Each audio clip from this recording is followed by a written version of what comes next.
Bonjour à toutes et à tous et bienvenue sur la chaîne YouTube de Mangetsu.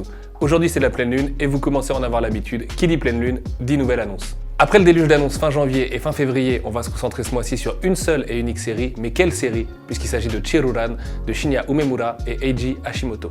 Avant de rentrer au cœur de l'histoire, Chiruran, en français, c'est déjà une série hyper importante pour le catalogue de Mangetsu puisque c'est une série qui compte plus de 28 tomes à date au Japon. C'est donc évidemment, avec Aoashi, l'autre série phare du catalogue Mangetsu pour les années à venir. L'histoire débute en 1912 à Tokyo, dans les pas d'une journaliste qui est sur les traces de Nagakura Shinpachi, légendaire combattant qui sera capable de lui raconter l'histoire vraie du Shinsengumi, le plus puissant des groupes de samouraïs. Bien vite, celui qui était commandant de cette milice culte accepte de se livrer à des confidences inédites sur l'origine de celle-ci, et nous renvoie alors en 1850, là où l'action du manga prendra place. Car derrière ses airs et sa mise en scène de manga d'action survitaminé, Chiruran nous raconte en fait, en creux, une période foisonnante de l'histoire du Japon.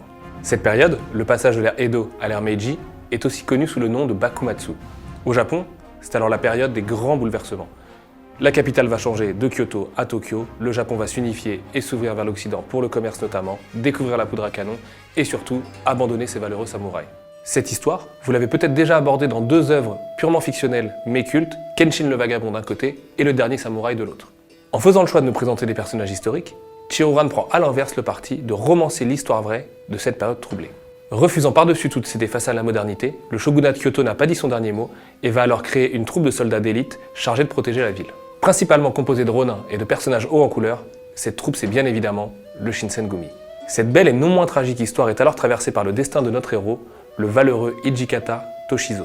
Futur stratège et sabreur hors pair, Chiruran débute avec un jeune Toshizo qui s'apprête à débuter sa courte et brillante carrière.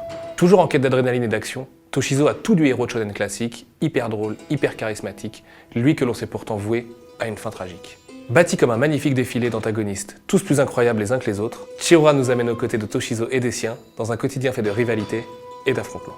J'aurais encore bien des choses à vous dire sur la puissance thématique de Chiruran, sur la vie et la mort du Shinsengumi, mais ce sera désormais à vous de le découvrir en librairie dès la mi-juin. Pour finir, côté édition, on a vraiment voulu mettre les petits plats dans les grands avec Chiruran. Ainsi, après les deux premiers tomes de Chiruran au mois de juin, vous aurez le droit à un tome de Chiruran tous les 2 mois, en alternance avec Aoashi. Chaque tome sera proposé au prix de 7,90 € avec de très jolis effets de fabrication et je peux vous dire que toute l'équipe, de la traduction au lettrage à la relecture, fait tout son possible pour vous livrer le meilleur manga possible d'ici quelques mois. Quant à moi, je vous donne rendez-vous fin avril pour de nouvelles annonces. Le lancement approche à grands pas, j'ai super hâte que vous puissiez découvrir nos mangas. Je vous dis au mois prochain, à bientôt.